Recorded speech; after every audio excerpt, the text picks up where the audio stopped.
Good evening and welcome to the Wild Winter Women YouTube channel. This is episode 12. I'm Leah, and tonight I'm joined by my co-host Sunny Stroeer, and we are here tonight with a daily recording to talk about the Iditarod Trail Invitational, which is currently taking place right now in Alaska. It's a race that goes across the state where competitors can bike, run, or ski. And this is currently the evening of Wednesday, March 5th. Sunny and I have some general updates on the race, but tonight we also have a very special guest with us, Tracie Curry. Tracie was a competitor in the race on skis, and she won and set the course record. And so we're really excited to hear her stories about her experiences on the trail and background and all that kind of stuff. But maybe first, why don't we introduce Sunny? Sure. Thanks, Leah, and thanks for having me. My name is Sunny Stroeer, as you said, and I am a veteran of the ITI. I've participated in the race 4 times, 3 times to McGrath, or actually 3 times in the 350. One of those was the out and back year in 2021, so we didn't go to McGrath, but I did that on skis twice, once on bike, and then last year I became the first woman to ski the 1,000-mile distance to Nome. And this year, I was lucky enough to very briefly get to see Tracie in Roan at the checkpoint at mile 187 plus or minus, because I was there as an aid station volunteer and also doing a little bit of race media and social media coordination. So I'm super stoked to be here tonight and to be able to chat with Tracie and with you, Leah, of course. Great. Thank you. So like I said, Tracie won the ITI 350 on skis. Her finishing time was 5 days and about 22 hours, approximately. I might have that wrong by a few minutes. But that was the fastest time ever. And that beat the previous course record, which was set in 2023 by Robin Beebe and Christy Marvin, in time of 6 days, 23 hours and 13 minutes. So that means that Tracie's time was over a day faster than the previous course record. And then I also saw that Alaska Sports Report just named you the Alaska Athlete of the Week. So joining, many amazing athletes to come from the state of Alaska. So congratulations on all of that. So we're really happy to talk to you tonight. Appreciate you taking the time to be with us. Would you like to introduce yourself and talk a little bit about your background? Yeah, sure. Well, first, thanks for having me on. This will be interesting and fun, I hope. I don't really do these very often or ever really, but yeah, I'm Tracie Curry from Fairbanks, Alaska. This was my rookie year doing the ITI and on skis, and it went well, and that's great. It surprised me a little bit, but I think overall it was tough, but I had a really good time. Yeah, I'm looking forward to getting into the details with you. Great. So one question I have is what your background is in terms of ski racing. I live in Minnesota, and there's a lot of people who go and do races that are 20K, 50K, those shorter distances. I'm curious to know if you started out in kind of that style of ski racing and then got into the ultra endurance, long distance ski racing, or if, just kind of how you ended up here. Yeah, I've been skiing so I moved to Alaska in 2014 for school, and that's when I started skiing. So I've been skiing for about 10 years, and but consistently for about 10 years. It's pretty much my only sport activity in the winter time. And I think I got into skiing more for getting out into the backcountry aspect of it and not so much for racing. But yeah, right off the bat, I just started taking lessons in skate and classic, and started going places like cabin trips and stuff. And I've done a few of the shorter races, but to be honest, I cannot compete with those fast, like competition groom trail Nordic skiers, and I also tend to enjoy the longer distance races more, just like on the snow machine trails and kind of like Chena Rec area, and on the river on the Tanana and in the White Mountains, all in like the Fairbanks area. And I've done some of the races, or like one race down in Matsu Valley, the Susitna 100, but to varying degrees of success. But yeah, I think primarily I don't do very many races, maybe like one or two a year, but I do a lot of trips and long trips. So yeah. I have a question for you, Tracie. Prior to the ITI 350, what was your, well, I don't want to say favorite because I don't want to presume that the ITI was your favorite experience, but we'll hear more about that, I'm sure. But prior to the ITI 350, what was your most memorable ski adventure that you've had in those past 10 years? Um, yeah, I don't, off the top of my head, I don't know. Like, I mean, I guess memorable would be some of those early ones because that's when I was still trying to figure out what's going on and what to bring and that sort of stuff. And like I know on like one occasion I was just like going to the White Mountains, maybe 15 miles into a cabin, and everyone else who was supposed to go had dropped out. So I was just like, oh, I'm still going. I had this cabin reserve, so I just went by myself. And I was pretty slow at that point. It took me a long time to go 15 miles by myself in the dark. But yeah, I mean, I don't know, spending that time at that cabin, it was like worthwhile and just getting out there. So and then getting back also. And I remember on that trip, it was just a little surreal. Like there were some guys, they were pulling a canoe up the trail, like in the middle of the winter time. And I was like, whoa, that's weird. Like I just saw a bunch of weird stuff. And so yeah, I guess that's memorable. But I mean, I have like every trip is memorable for various reasons. Like sometimes the aurora is really great, or you go with different people and they contribute to the experience as well. Like the cabin crew and my dog, his name's Mushroom, always goes too, and he's a good trail buddy. So yeah, lots of memories on the trail. Awesome. I love it. Cool. And out of curiosity, when do you think is the best time to go up to the White Mountains? I've been wanting to make a trip up. Uh, I guess as soon as the snow's good, which varies. Like we were like October, we had good snow in the White Mountains this year, but then you have to wait for the river crossings to freeze before you can get out to the far out cabins. So then in that case, maybe January Mhm. for full access. Okay, cool. So what motivated you to sign up for the ITI and do it? I'm turning 40 this year, and it seemed like a good year to do it. And I had some like developing some health issues, like injury wise, and I was like, man, I'm getting older. Who knows how long I'll be able to keep this up? So let me just jump into this right now. It was just, yeah. Awesome. And what did you do to prepare? You said you did some training. This is your primary winter, like outdoor activity in the winter. So how did you prepare for it? Did you mostly ski? Did you do a lot of like core strength training, running? Yeah. Um, I'm not super disciplined with like a training schedule to reach a particular goal, but I do generally think that my normal activities are within that range, and so therefore I'm like comfortable with that. And so I ski um, like during the week before. I'm a morning skier, so I like wake up super early and go out and ski. I have trails out my back door, and so I can just hike up the hill and be on a pretty extensive trail network and ski for an hour and a half to 2 hours in the morning before work. And Wow, that's awesome. yeah, yeah, I'm really lucky. I really Hmm. like living where I am. Hmm. And on the weekends, we do like a longer trips, usually cabin trips. I think ranging from 20 to 100 miles over the weekend.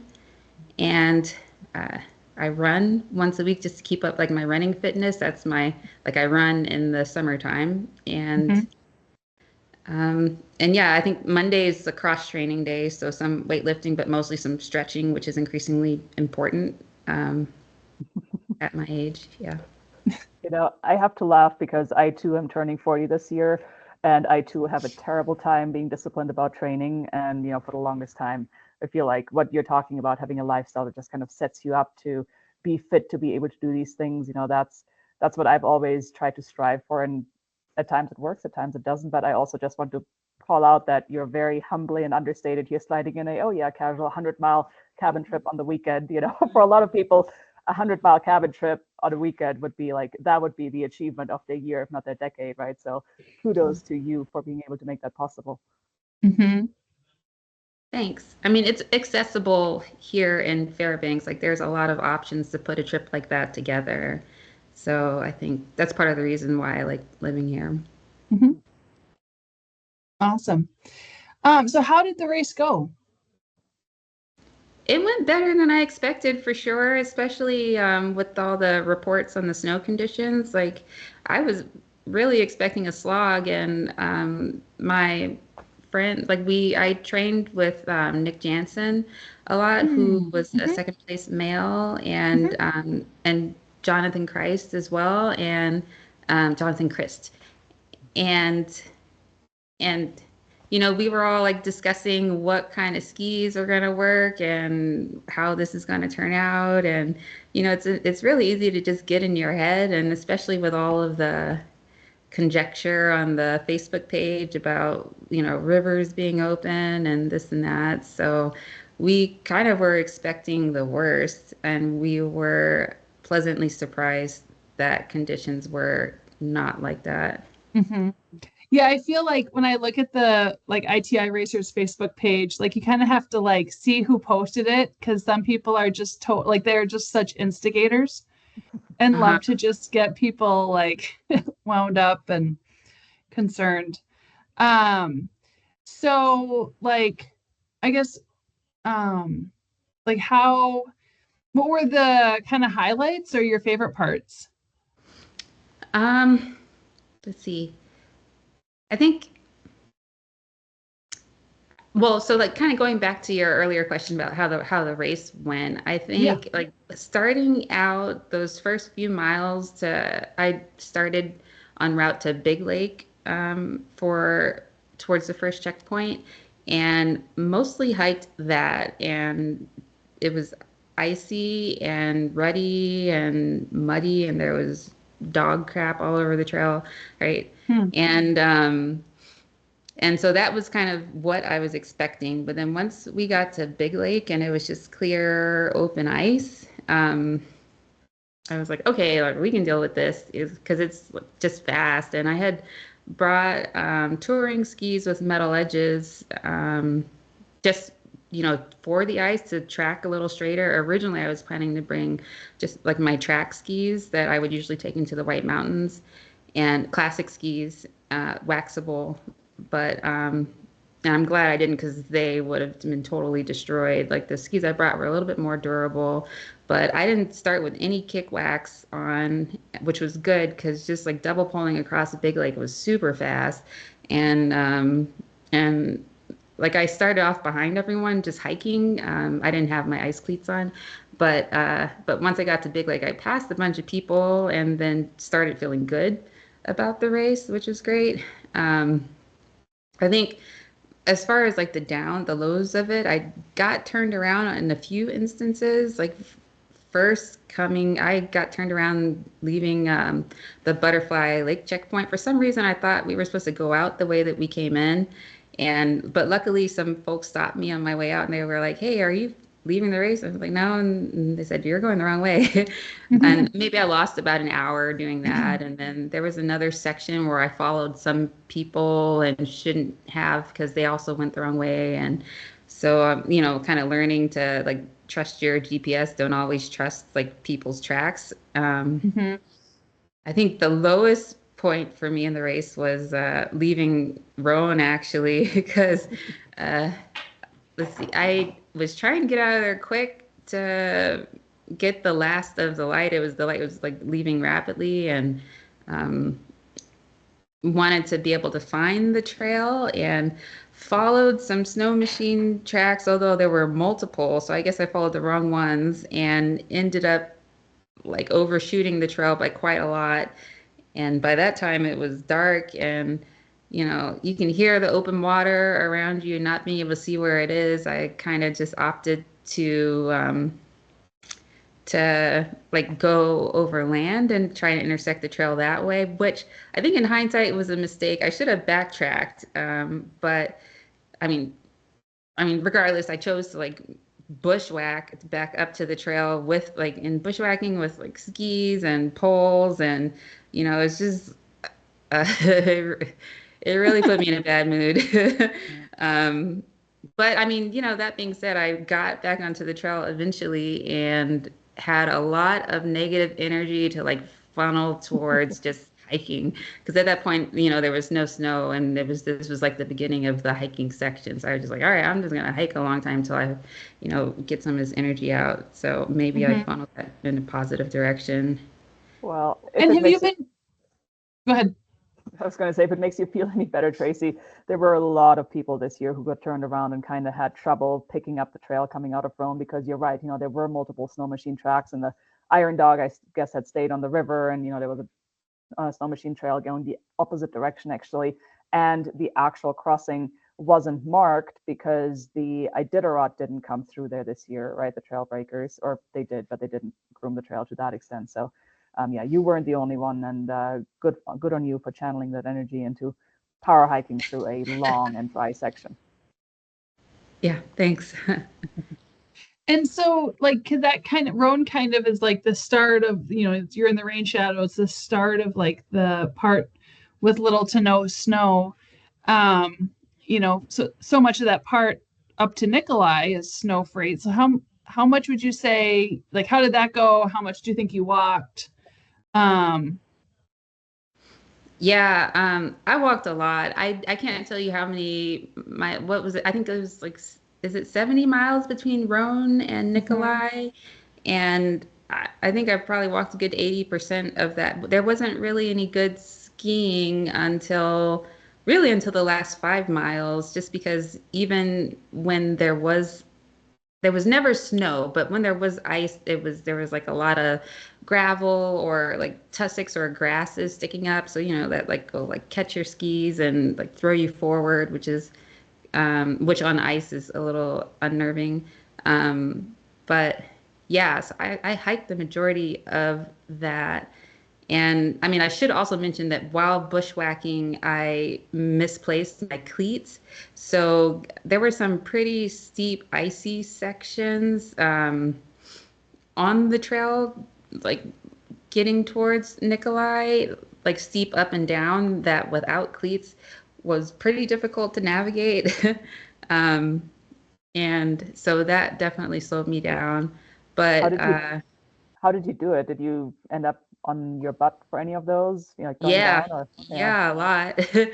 A lot. And I think I decided when I decided to bivvy, it was because I had fallen enough on the same shoulder to be like, this isn't worth it. I'm gonna injure myself or break something. So I better just like go to bed and wake up a little bit more rested, which I did. I just slept for like an hour and a half, and yeah, and then felt a little bit better about it. Seems like that was a smart decision. I think that the burn has a history of claiming, bodily integrity, and some people have broken themselves, I believe, this year as well as in past editions of the race. So, yeah. Question though on the sleep: what was the longest sleep that you got throughout the race? You said about an hour, hour and a half in the burn. How about before that? How much were you sleeping every night? So my goal was to sleep 3 hours a night, and to get and to get one night of 6 hours. And what ended up happening was I most nights attempted to sleep 3 hours, but only slept about an hour and a half. And but one night I did get 5 hours or so, and that was just out of Shell Lake, and that was after like I did a long push in the start of the race. And it was just a good place to stop. I think I had been going for over 24 hours, and yeah, and I was quite a ways off of the main trail and didn't have any disruptions going by, so I was able to sleep for a good 5 hours in that night. Nice. Out of curiosity, and to compare that, Leah, how much do you typically sleep when you do the ITI? It depends on how long it's going to take me. So in 2016, I did the thing in 3.5 days. And so in that case, I slept 3 hours a night for each night. And then the last 2 years that I did it, I was doing the 1,000. So my goal was more to sleep like 6 hours a night, just kind of going into it from the start with the mentality of like, that I'm doing the 1,000 kind of from the start, not doing the 350 and then kind of changing to like a mode with more rest. So, but yeah, it depends on how long the event takes, because I feel like, when you are out for 5 or 6 days, you need to sleep more. You can't, for me, it's really hard to get by on 3 hours a night for more than just a few nights. Yeah, I think maybe that was, I'm pretty good about operating in a sleep deprived mode, and discovered that like in college, but so I think that served me well during the race, and I also have kind of this anxiety about sitting still that made it really difficult to get a full night's rest, even when like I wanted to get 3 hours, but I was really only getting like an hour and a half because I was just ready to, like, I would always wake up before my alarm just ready to go. And yeah, I'm just kind of like in go mode. And even after finishing the race, it was hard to like feel like I shouldn't be moving. I'm still having dreams of like traveling down trails. Like I still feel like I'm in kind of that mental mode. Cool. And when you were on the trail, were you traveling with people a lot? Like, I don't remember where you finished compared to Nick.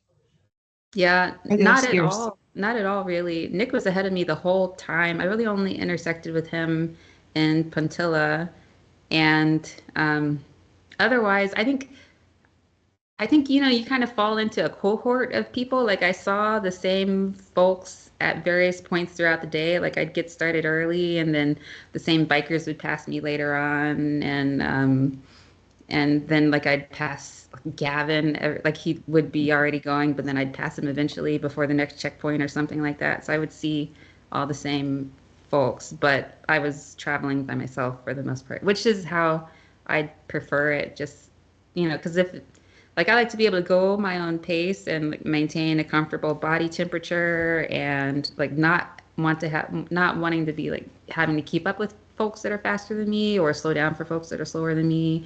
And like I want to eat when I am hungry, and if something's nagging me, I want to take care of it then and there, and not feel like I need to accommodate someone else's schedule. So it's just better for me to do it on my own. Traveling so much by yourself, how do you pass the time mentally? Are you listening to anything? Are you just in your head? What goes through your mind for those long days on skis?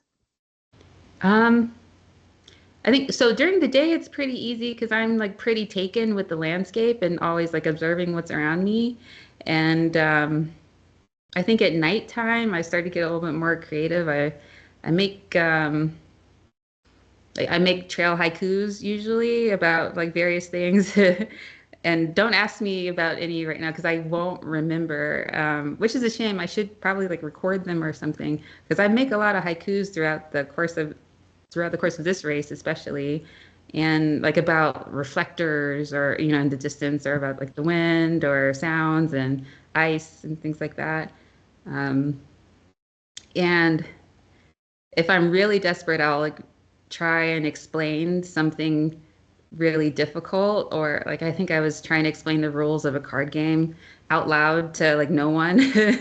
you know, just things to occupy my mind. I love it. In that same vein, and sorry, Leah, if I'm kind of derailing your line of questioning here, but Go for it. something that I'm super curious about, and I figure a lot of folks watching would also be curious to know is, was there ever a point in the race when you were questioning your decision making? And by decision making, I don't mean like route finding, I mean more like you were questioning why you were doing this, why you decided to go and ski 300 miles to McGrath? Not really. It always seemed like a good plan to me, and it still does. I don't know. I think if I felt out of my element or over my head, then that might cross my mind. But I don't think there was any point when really. Well, I will say actually there was a like that the Gulch section and then approaching Roan. That trail is pretty gnarly and it gets real rowdy. And I was like, I'm real lucky to be doing this in the daytime because otherwise I would probably just have to sit down. Um, but I mean, and I think, but because I was doing it in the daytime and I could see the obstacles, that it wasn't so daunting. But yeah, I think I felt pretty confident about my ability to finish throughout the race. That's awesome. And so that section that you're talking about, of course, that's the Dalzell Gorge, right? Where I remember, I think Kate Coward, the second place bike finisher who was on the show here about a couple episodes ago, she had a good line in Roan where she was saying, oh yeah, in the gorge, there was a lot of last minute decision making because, she'd come down something, see the open water, see the ice and try to figure out, do I go left, do I go right, do I go through the water, what's the safest path here? So yeah, you can imagine that's a hairy section. Yeah. Yeah, I can't imagine because I've gone down it a few times on bike and on a bike, I have wide tires and brakes. And so I always think of skis where you're just kind of going down and it's kind of oftentimes too narrow to snowplow, just kind of hard to keep control. And then if you have a sled, you're getting pushed down by the sled. And so anyway, it all seems very tricky. Yeah, I mean, I had a backpack. I didn't have a sled, and I think I just took it pretty cautiously the whole way and never really got out of control. So I was always able to stop and navigate around. And I felt actually more comfortable on skis because your weight is more evenly distributed and you're less likely to punch through. So going across a lot of the ice that was potentially thin, I felt better about being on skis than I would have been on a bike or on foot. So I remember seeing from some of the other racers, I've seen photos of some of the stream crossings that people had to do. And it seems like maybe it was shin deep or, maybe knee deep. Did you carry waders for those water crossings? I carried, my partner got me from the hospital these booties that I guess are used in delivery rooms. They kind of go all the way up to your knees and it's kind of thick plastic and so super light, but maybe compactor bag thick plastic. Okay. And they fit right over my boots, and it was nice because I could still clip into my skis with them. So there was one overflow section just in the beginning of the race where I used those. And that worked really well. But the problem was I discovered those things are just single use because I tried to use them again during that bushwhacking section and there was water inside them. So, but I only really needed them for a very short stretch in the beginning of the race. I just looked those up online because I'm like, that sounds like an awesome tech tip to potentially keep in mind for future years. And Sunny, how did you do? I remember seeing that video of you last year, the video that you put on crossing Norton Sound. How did you keep your socks and boots and shins dry? I carried Wiggy's waders like, so many racers in the ITI, and I had a bit of a different setup. Well, when I was wading across overflow on the Norton Sound, I carried my skis, obviously, but I also had a setup where I had universal bindings on my skis, right? Because I don't have much of a skiing background, so I was never trying to actually be fast like Tracie was. And that meant that I could actually put my Wiggy's waders on and then go into my bindings with the waders on, which is what I did a couple of times going across the Kuskokwim out of Roan when it felt dicey. Okay, interesting. Yeah, it's crazy to think of waders on ski boots, but then also clipping into your skis because bikers, we just put waders on and then just walk, and it's very a simple thing. It not logistically complicated. So I know you mentioned that you would, maybe you were aiming to maybe sleep for 3 hours, but you only slept for an hour and a half. Was it hard for you to stay awake on the trail? Not getting so little sleep and going in the dark and with such long days? Yeah, for the last couple days it was, and I think like in my mind, like I always set out to go further and I stopped when I felt like it made sense for me to stop because I was making, I was tripping enough or falling enough because I was tired and not able to focus, especially since the ground was so, especially in the burn area, was so uneven and, and in the dark, even with a nice headlamp, you're still not seeing everything and, it's easy to fall and trip and hurt yourself. And so that's usually when I called it when I just wasn't like traveling smartly. I do think like I could have slept, like it would have served me well to sleep more in Nikolai because I had planned to sleep a lot longer there, but also just felt ready to go earlier than expected and left. But then by the time I got to the Overland Trail, I was really tired. And like the nature of that trail is in the dark is just, it's kind of feels Mm-hmm. like a maze and and I was seeing and hearing things. So I think I probably could have done the last section a lot faster with more sleep. It's funny you say that because I am one of those people. I function very poorly on little sleep, and I love to sleep and I love to eat, which I consider my competitive advantages in the race. So, I've had times actually going to Nome last year. I went to sleep the final night into Nome, and I was super close to the cutoff already. And there were a couple of guys in my proximity who were just kind of pushing through this, saying, "We got to go, we got to go, we got to go, we got to get to the finish," And it got on 10 or 11 p.m. and I was like, I'm tired. I just want to sleep. So I bedded down. And not only was I able to go to sleep, I actually ended up sleeping longer and hitting snooze a whole bunch of times because I was so comfortable until finally my husband started texting me on the GPS. He's like, go, go, go, go, go. And I look at my watch again, as I'm hitting snooze. And I'm like, oh crap. Like if I don't pack up and go, I'm now actually at risk of missing the cutoffs because I just don't want to get out of my sleeping bag. So but I know what that feels like when you're very, very sleep deprived. I'm just very bad at this point at actually inviting that stage. I guess I've got too soft. Mhm. Mm. That's funny. So what would you say was different than what you had anticipated?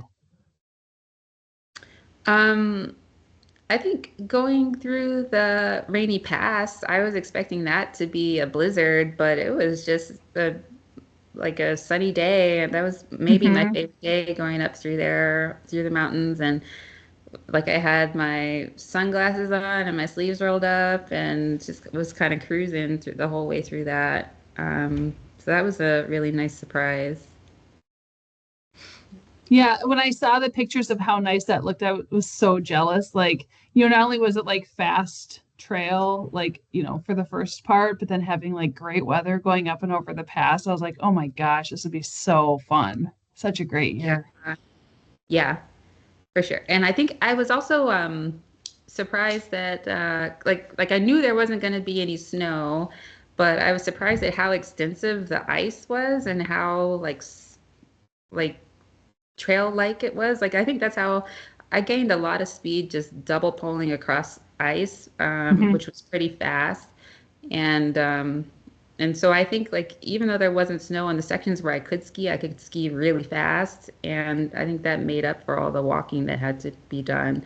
I wonder if like I have some Nordic ice skates and was wondering, I was like thinking in my mind whether it'd be worth bringing something like that. I know other people were too, but I had opted not to because I thought they'd only be useful for like Big Lake, but turns out they would have been useful for a significant part of the trail. Yeah.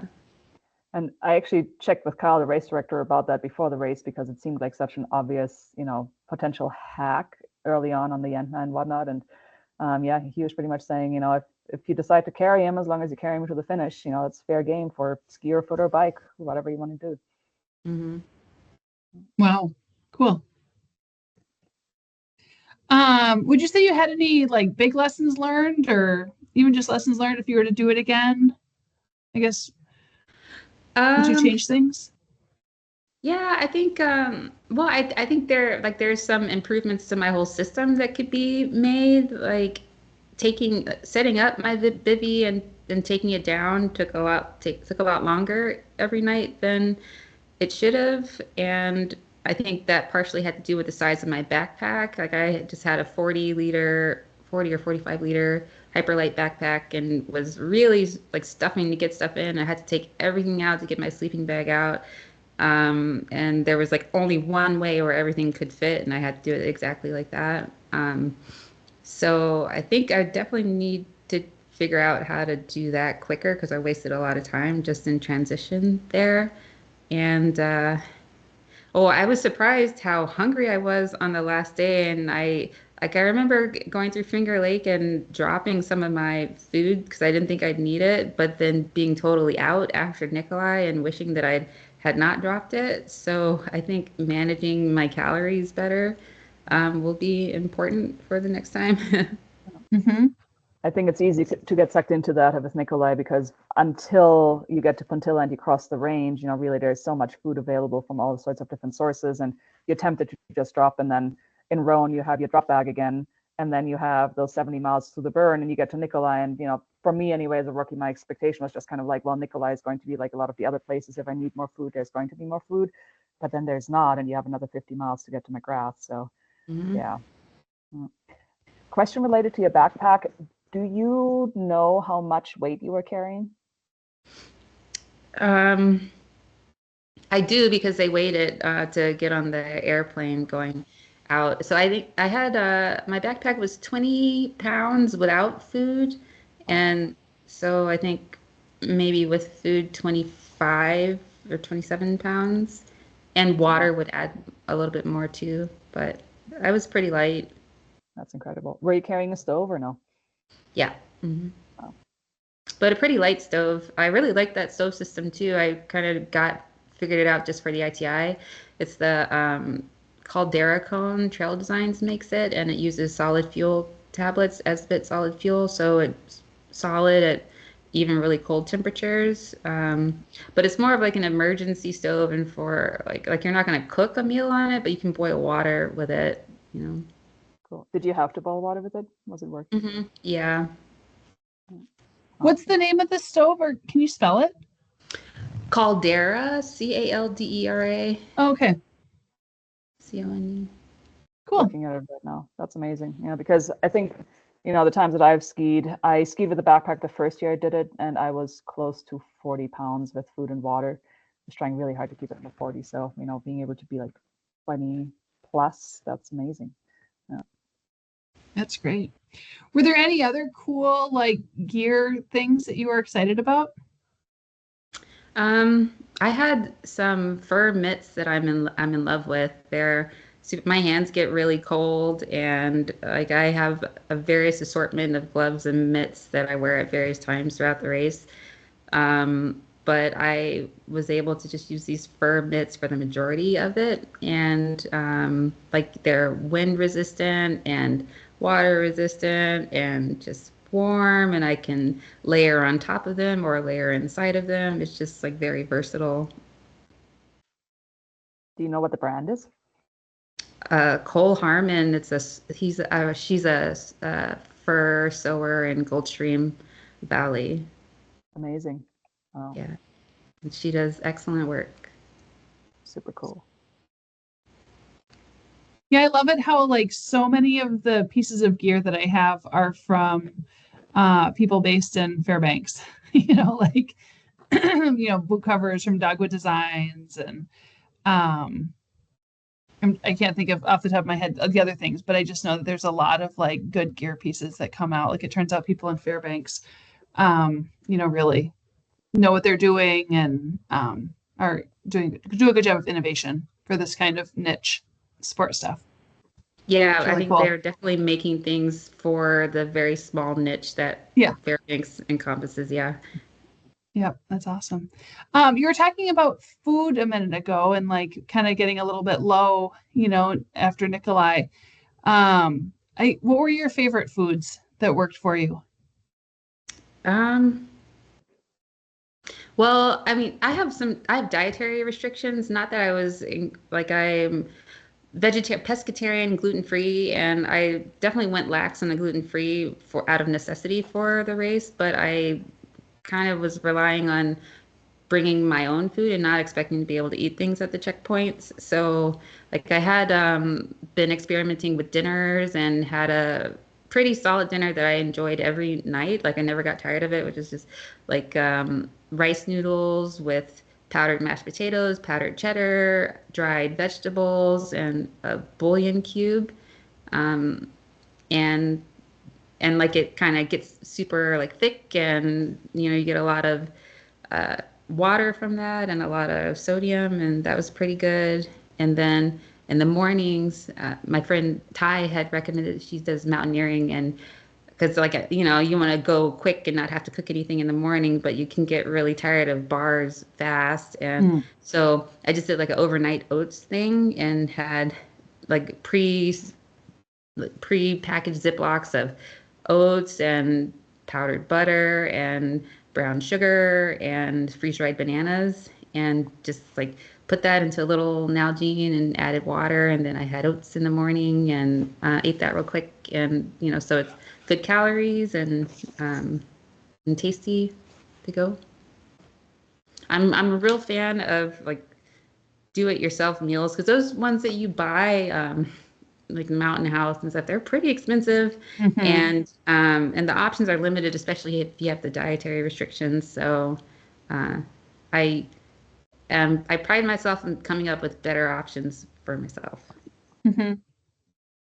Yeah, and they're bulky Yeah, the and yeah, I'm packaging is heavy, and yeah. you have to carry that even after you eat it. So just putting, having that meal prepackaged just in a little sandwich Ziploc is a lot lighter. Mm-hmm. Mm-hmm.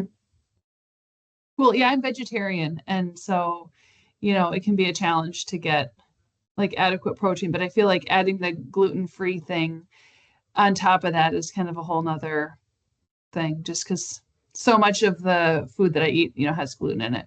So, Yeah, like I said, I was lax on that. Even in McGrath, like there was so much food being made and none of it was gluten free, and I was really hungry. And so, and even like started in Finger Lake, they had quesadillas, and I was like, I'm gonna have a quesadilla or two.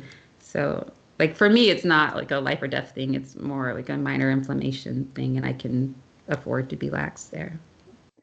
Now, speaking of McGrath, you were saying earlier that even now, you're still kind of in the mode, like your body's in that mode of like one, being very hungry, and two, just wanting to go and, still looking like for that next trail section. What was it like for you coming into McGrath and being able to rest for the first time? Did you actually get rest? Did you sleep? Like what was going through your mind? How was your body feeling? Um, yeah, I mean, relief to be finished.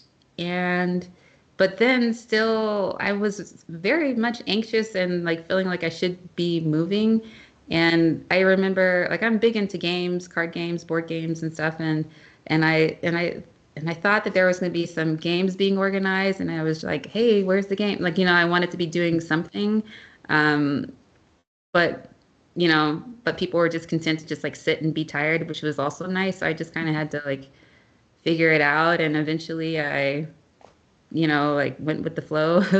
But even sleeping that night, it was tough for me that I didn't sleep well, just because like my mind was still kind of going. Mhm. So do you think you'll go beyond McGrath another year?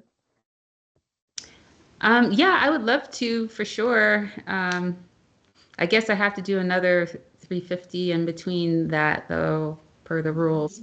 So, and I don't know. I'm like, I guess I need to decide whether or not I do it next year or the year after next. I'm not sure. I still need to think about that. But yeah, I would certainly like to go to Nome at some point on skis. Awesome. cool. So, if someone were interested in signing up for the ITI and doing it for the first time, or even just getting into like winter ultra marathons, what advice would you have for people new to the field or new to the sport? Um, I think it'd be good to just train in the conditions and be comfortable there. I always wonder how people coming from the lower 48 are able to do that. Like we're pretty much in the conditions in Fairbanks, and so like going down to Kinnick Lake and skiing to McGrath, I feel kind of in my own backyard. And I think that went a long way towards like the confidence that I have being on the trail and with my ability to finish. And especially with the dark in Alaska at this time of year, I think if I was coming from a place that had a lot more light and coming to Alaska, that it would be a tough transition. But I don't know how people, if that actually was a problem for people or not. But I like there's a period in the fall where I just like make a concerted effort to embrace the darkness of Alaska, and enjoy it. So I think without that transition period, I might have more difficulty in a race like this. Mm-hmm. Well, and being someone, so I live in Minnesota, and just like having been involved with this race for a number of years, like it always amazes me just being on the trail and meeting skiers, Nick and, Matthias Sari.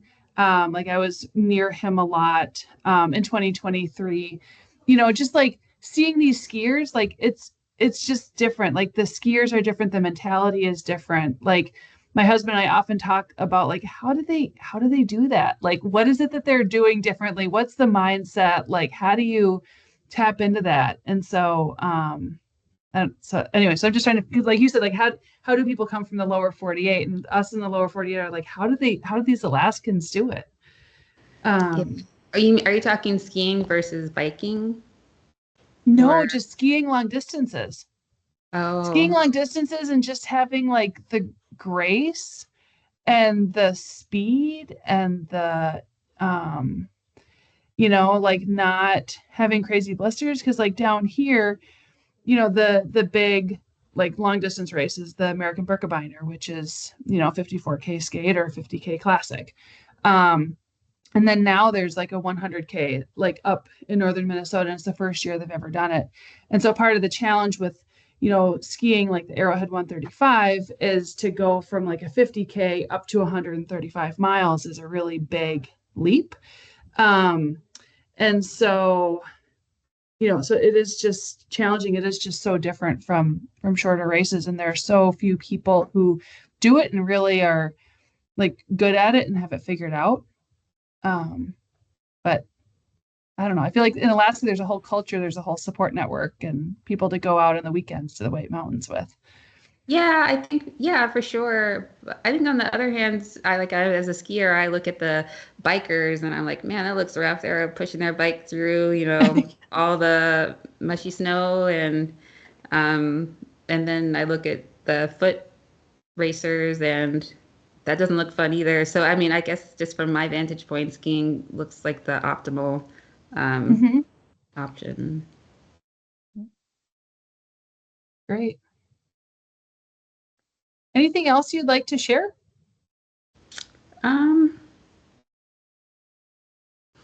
no, not really. I think I'm glad I got the opportunity to do the race, and I had a lot of fun. And yeah, I mean, I hope to be back again. I really wasn't expecting to break any records this year. Mm-hmm. So I hope, like, it kind of daunts me to think that there might be expectations the next time that I do it, and I hope that there aren't.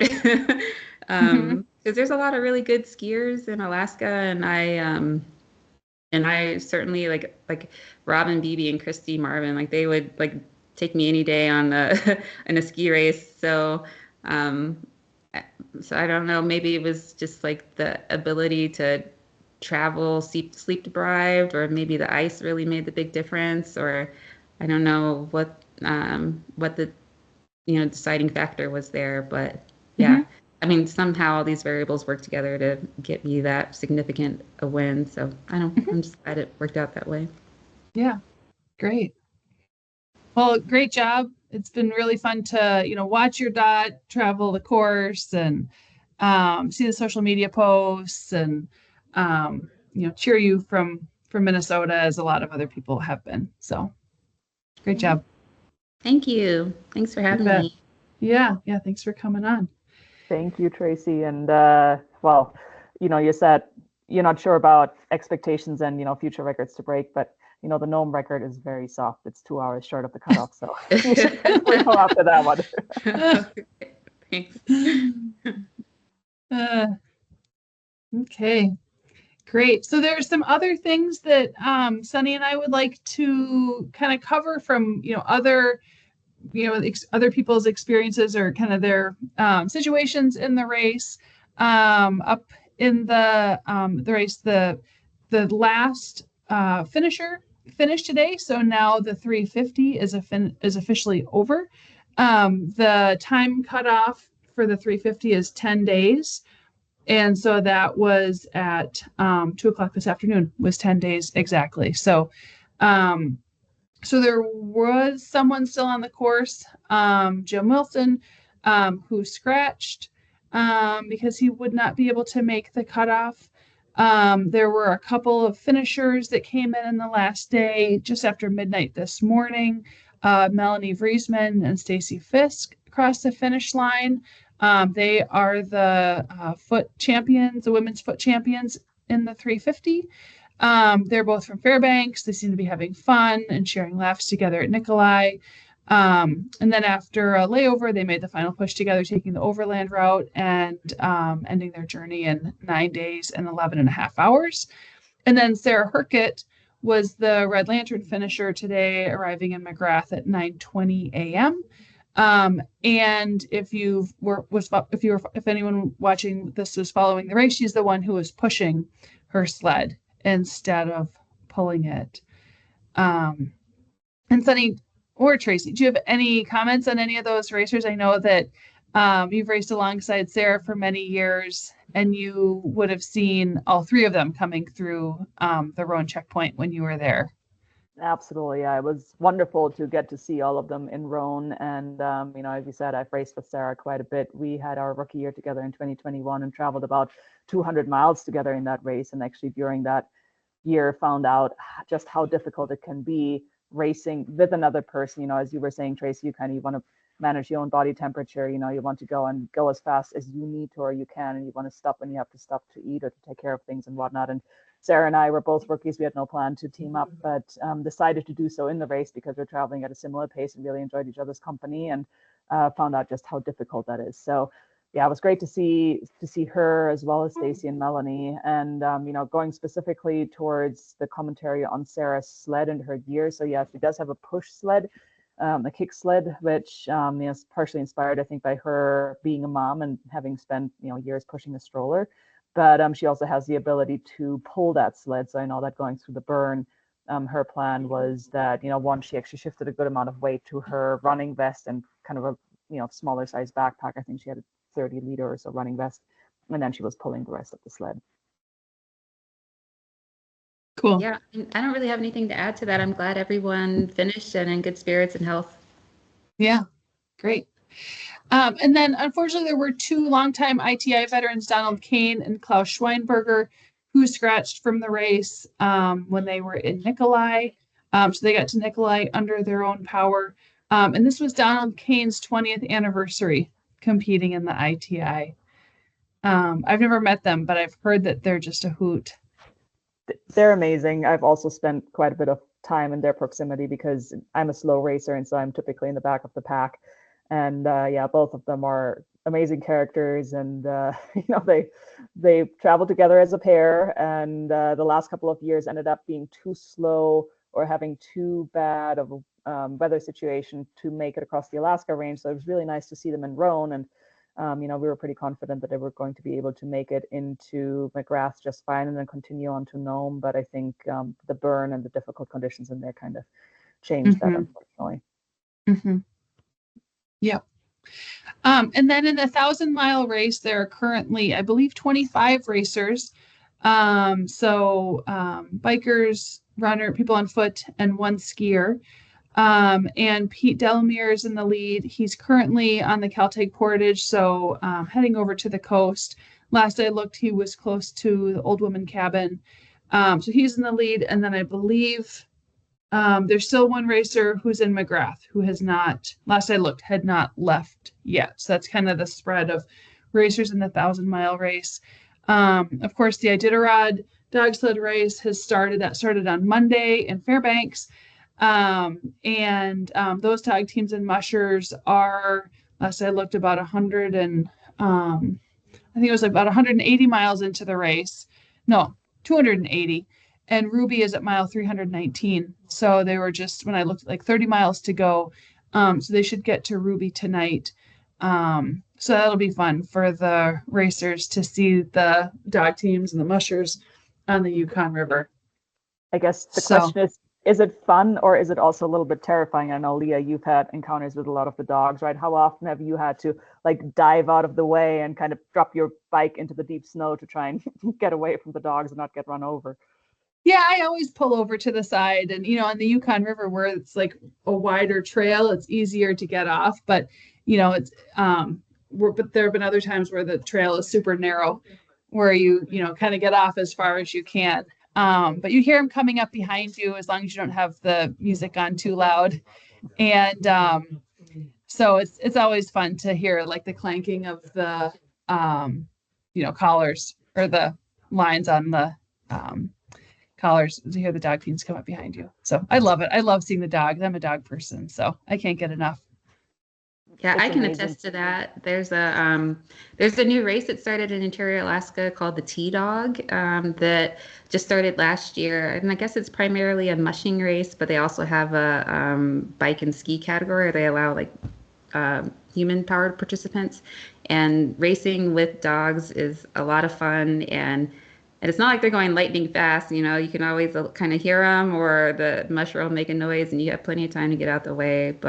And I guess, navigating poop is another added obstacle that you wouldn't otherwise have. But yeah, fun. I recommend that race if anyone is interested. Cool. Have you've done it? Yeah. Mm-hmm. Fun. That sounds awesome. Yeah, it was 110 miles last year. I think it's longer this year. It's a different course. I'm not sure, but it's maybe third or fourth week in March. Cool. That sounds like a lot of fun.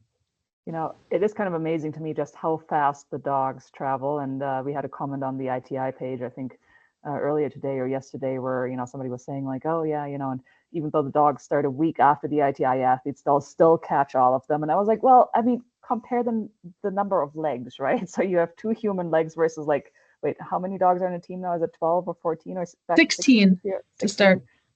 So, 16 times 4 plus the musher, that's a lot. Yeah. And I always figured they were bred for that, whereas like that wasn't the plan in my family for generations upon generations to have like, athletic prowess. So yeah, they're amazing animals. And like, I think that they like consume, in terms of like how much power they're generating and how many calories they eat, like per pound of body weight, they eat and perform way, way more than people possibly could.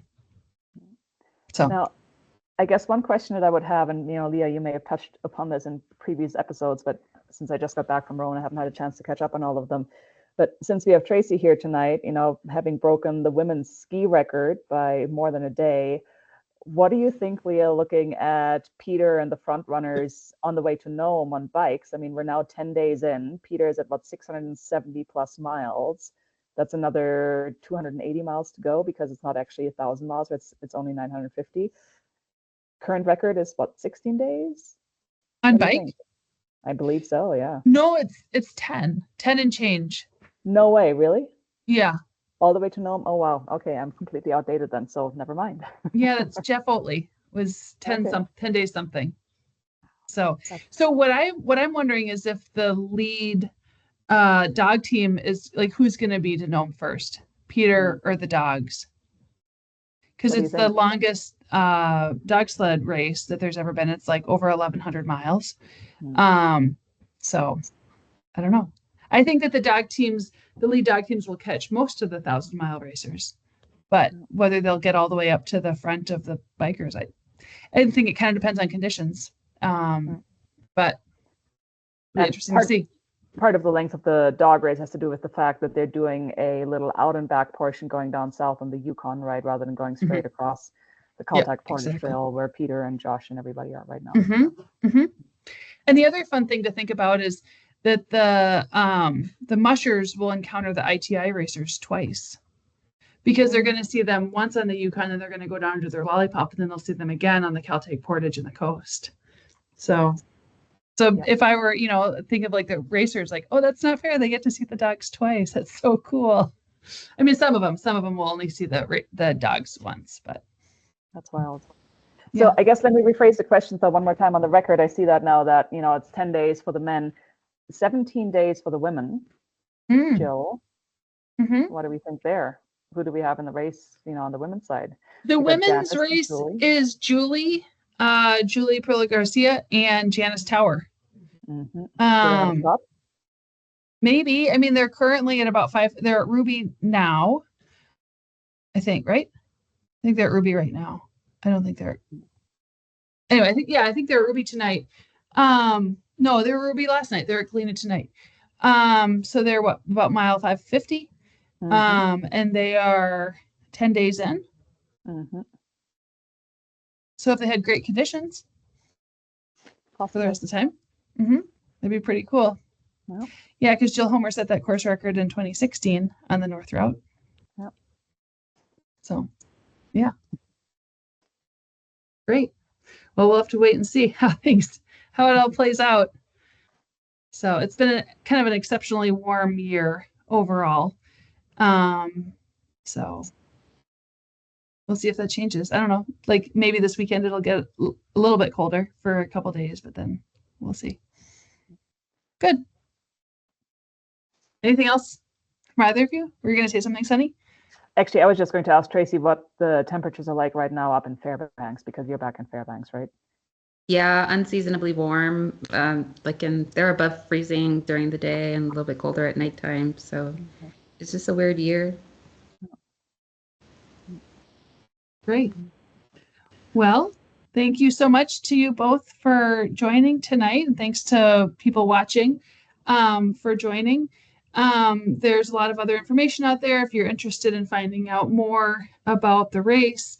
There is a little short article written and put on the website itialaska.com, written by the Wild Winter Women group, and it's also posted on 2 other Facebook groups. But the post tonight is written by Katie Merchant, and she was the race director of the ITI before the current race director. Her last year that she was involved with the race, I believe, was 2020. And then as she talks about kind of like the draw of the Alaskan wilderness in this event and how it kind of captures people's hearts. And so anyway, so it's interesting read. And it's great to get her perspective and her voice in on the writing. So that's out there. And then also Sunny is, and I don't know if it's just you or a team putting stuff on the Instagram page for ITI Alaska, and then on the Facebook page for Iditarod Trail Invitational, and then also the Instagram page for Wild Winter Women. So that's all I've got for tonight. So just wanted to thank everyone for watching, and we'll be back tomorrow with another update on things. Thank you.